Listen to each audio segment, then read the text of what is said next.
Hey everyone, welcome back to my channel, and if you're new, please make sure you hit that subscribe button and the notification bell so you're notified when I upload, which will be on Mondays. Today I'm going to be sharing with you some healthy spring treat ideas. We're in the middle of spring now, the weather's starting to warm up, the trees are starting to become greener, well, somewhat, but you get the idea. We are well and truly into spring. So I thought I'd share with you some treat ideas that you can make while we're in this season. Yes, some of these treats you wouldn't have all the time, but they can still be healthy and they're treats, so why not? Treat yourself. So let's get started. So we're going to start out with these apple muffins with a crumble topping. So what we're going to do is preheat our oven to 200 degrees and we're going to line 12 muffin cases. Once we've got all our ingredients in a bowl, we're going to sift in 1.5 cups of plain flour, half a teaspoon of bicarb soda, and half a teaspoon of salt. Next, we're going to prepare our apples. So we're going to take 2 Granny Smith apples, peel them, core them, and I think I finally found a technique that somewhat works for coring these apples. You just have to be very careful what you do with the knife.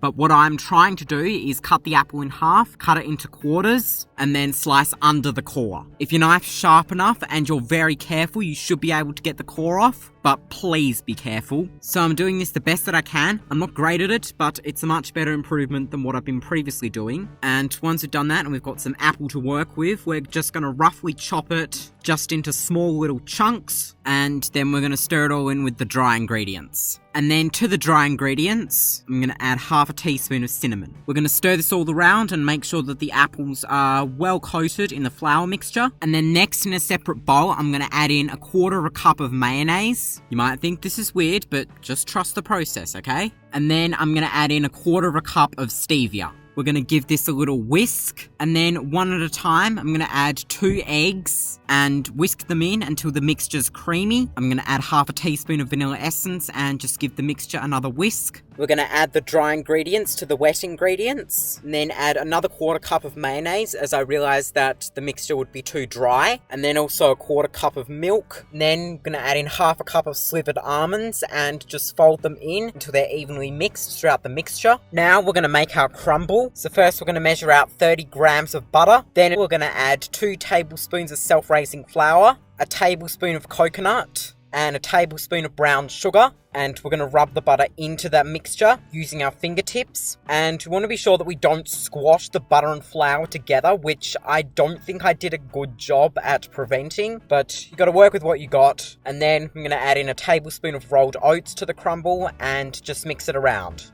Next, we're going to spoon the muffin batter into the muffin cases, and we're going to sprinkle the crumble mixture over the top of each muffin. As you can see, I'm very messy at doing this, but well. We're going to bake these in the oven for about 20 minutes, and if the tops have browned and the muffins have cooked, then that means they're ready. So take them out, leave them to cool for a little bit, and then they're ready. These apple muffins with a crumble topping. This is just a way to amp up your average apple muffin with a delectable crumble topping. It's basically apple crumble in a muffin, and it's a nice fruity treat to stay on top with your fruit intake.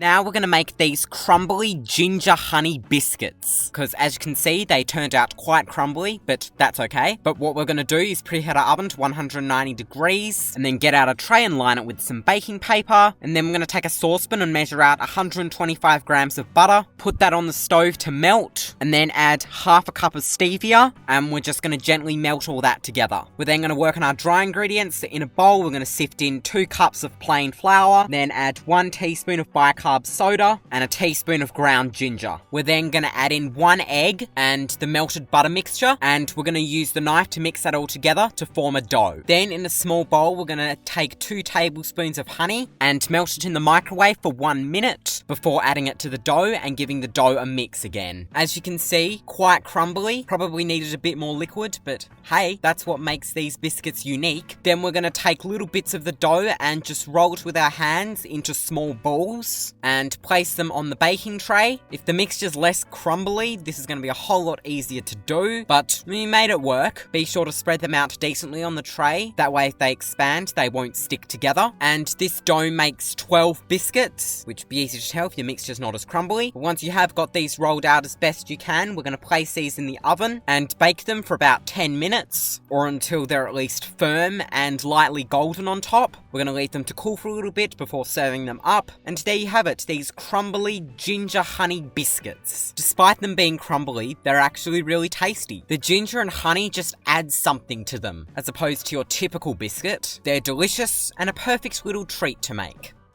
Next, I'm going to show you how to make this pizza bread, as that was the only creative name I could come up with that could describe what this is. So what we're going to do is preheat our oven to 220 degrees, and then we're literally going to implement the steps that I've shown you in pretty much every one of my recipe videos on how to make a basic bread dough. So if you want to find out how to do this, check out one of my other recipe videos to see how to make a bread dough base. So once we've made our dough and are leaving it to rest, we're going to prepare our toppings. So I'm going to take a green capsicum and remove the stem and as much of the white part as I can and cut it into little strips. And then I'm going to take about 5 cherry tomatoes and just cut them all in half. Then I'm going to line a tray with some baking paper, place our now rested bread dough on there, smooth it out a bit, and then place our capsicum and tomato on top. You can assemble this however you like. You could do one side tomato, one side capsicum, evenly distribute it. Totally up to you how you want to do this. And then we're going to leave this to prove, and I like to prove it by simply just putting the bowl on top so I don't have to waste plastic. We're going to leave this for about 20 minutes, and then brush a little bit of oil over and a little sprinkling of salt, and place this in the oven to bake for about 20 minutes or until golden. And there you have it, this pizza bread. I gave this the name because that's what it kind of tastes like, especially with the capsicum, because capsicum's such a popular pizza topping and makes bread taste like pizza, if that makes sense. I don't know, that could just be my thinking, but enjoy this pizza bread or whatever you want to call it.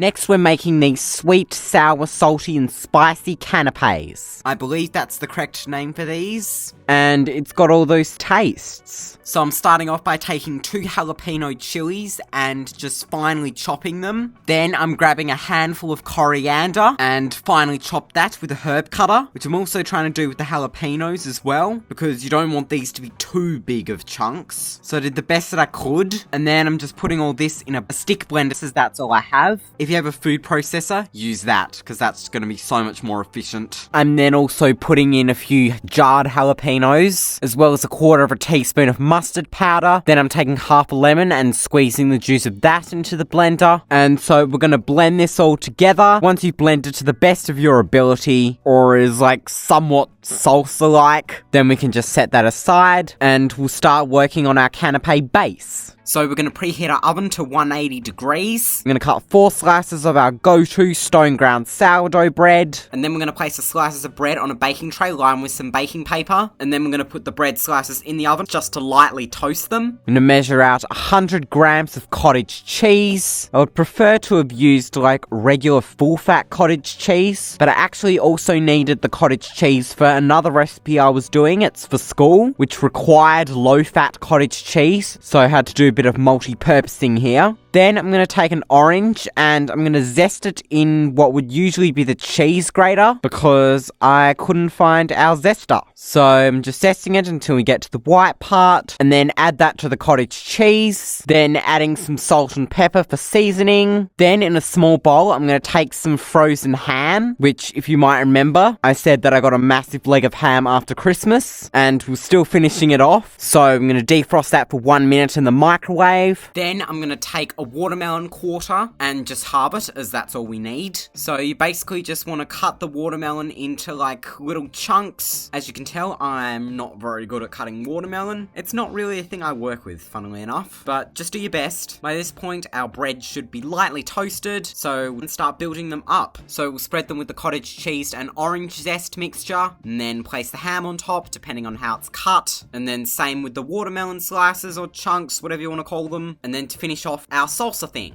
And so there you have it, these sweet, salty, sour and spicy canapés. As you can see, these are very overloaded and you will not be able to eat these in one bite. So they're technically not canapés. They're very big canapés, if that's what they even are. But you know how I like to overload things. And this just makes a really tasty snack with sweet, sour, salty and spicy. So good. Now, for this last recipe, I'm going to show you how to make these streusel caramelized apple muffins. And I know we've already made apple muffins in this recipe video, but this is a slightly different version of them. So, in a small bowl, and don't grab a bowl as small as this, you'll see later, we're going to measure out 90 grams of butter and just roughly chop it up into little pieces. And then add 1/3 of a cup of plain flour, 1/3 of a cup of self-raising flour, 1/3 of a cup of brown sugar or rapadura sugar, as that was what I had, and 1/2 teaspoon of cinnamon, and we're going to rub this all together until everything's combined and crumbly to get this streusel topping. See why you need a bigger bowl? Because otherwise it'll make a mess. So make sure you have a decently sized bowl to do this. Then in a frying pan, I'm going to measure out 30 grams of butter and peel 3 Granny Smith apples. We're then going to core these, and I'm using the coring technique that I used earlier, and cutting these apples into little 1 centimeter pieces or just roughly chopping them. Doesn't have to be precise. Then once the butter is melted, we're going to add the apples to the pan, and we're going to stir them for about 5 minutes or until they start to brown. And then I'm going to add 1/3 of a cup of stevia and just stir that mixture for another 5 minutes or until it starts to thicken. And then once it has, let it cool. Then we're going to preheat our oven to 200 degrees and line a muffin tin with 12 muffin cases. And as you can see, I ran out of muffin cases, so I had to get creative and use some baking paper and sort of makeshift it into like little muffin cases to line the rest of the muffin tin. I mean, it worked. Then in a large bowl, I'm going to sift in 2 cups of self-raising flour, then add a teaspoon of mixed spice and 2/3 of a cup of stevia. We're then going to add in 3/4 of a cup of milk and 1 egg, and we're going to give this a mix, but we want to make sure that we don't over mix it, as we want the mixture to actually be lumpy, as that's the texture you typically want for muffin batter. Then we're going to add in the caramelized apples and just stir them in. Then we're going to spoon the mixture into the muffin cases slash baking sheet cases, but they behave like a muffin case when they've got some weight on them, and ultimately they kind of work better because the muffin batter doesn't stick to them as much. So I guess that's a happy accident. Then we're going to sprinkle the streusel topping over the muffins, and yes, I know I've made a massive mess. I always make a mess when I do these sorts of things, so try to be a bit cleaner when you do this. But we're then going to place these in the oven to bake for about 20 minutes, and then once we've taken them out and cooled them, then there you have it. These streusel caramelized apple muffins. They are delicious. That streusel topping really is something. It's nice and crumbly and crispy and sweet, and then you've got the beautiful flavour of the caramelized apples, all made into a muffin as a treat that you can have on the go. So definitely try this out. So that is it for these healthy spring treat ideas. I hope that you all enjoyed this video and will try these treats out yourself if you're in need of a treat for this spring, or just in need of a treat whenever. I hope this video gave you some inspiration. Let me know down below what other types of recipes you would like to see on this channel. Thank you all so much for watching. Be sure to give this video a like if you enjoyed, and subscribe and hit the bell so you don't miss any new videos. So, till next time, in my next video, I shall see you then. Goodbye.